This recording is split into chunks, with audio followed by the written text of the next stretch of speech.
able to brag, okay? Really unabashed bragging. I have the first patent ever in the history of MIT from the School of Social Science and Humanities. And every time I think about it, I'm going to burst. 10 years ago, 15 years ago, 10 years ago, when John Preston was head of the Technology Licensing Office, I asked him to come over to the Political Science to look at something my students and I have been developing intuitively, trying to figure out, is there an idea there, John?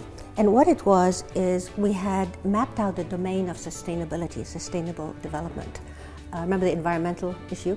And we had developed an internally consistent framing of the dimensions of sustainability and the domains of sustainability and all the details. And we developed a knowledge networking system called the Global System for Sustainable Development.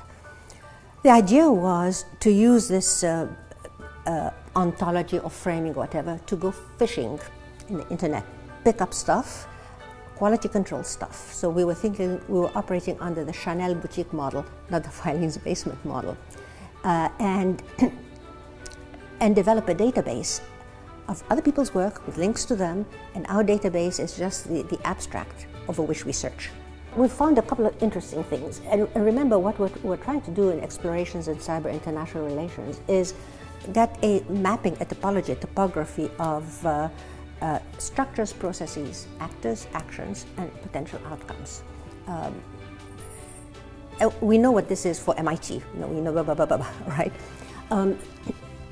We didn't have a common language, a common conceptual framework, and we didn't really have a sense of what are the metrics or the concepts that we wanted to build this thing on.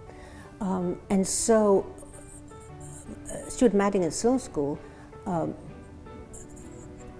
developed a set of tools that can be deployed over massive amounts of materials on the internet, journal materials like JSTOR, etc., and extract from that the type of information that would allow his tool to build an automated set of ontologies of cyberspace. Now, those ontologies would just represent what the scientific community says. It's an ontology of the scientific community's work.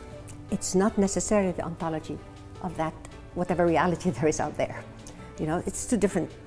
So with the experience of GSSG building the principles of an ontology system for sustainability, from actors, actions, policy solutions, actors, actions, problems, social solutions, and then technological solutions, and then cooperation, just something of a structure.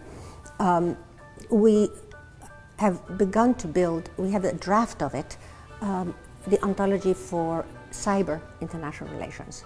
Not all of cyberspace, not all of international relations, but that intersection. And that intersection is bounded by two things.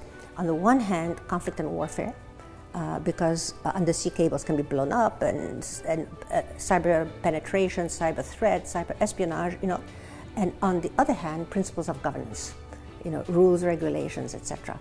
So it's not all of cyber interactions or all of international politics, but the things that bound the stability and instability of your or my interactions in the cyber domain on political matters or other matters.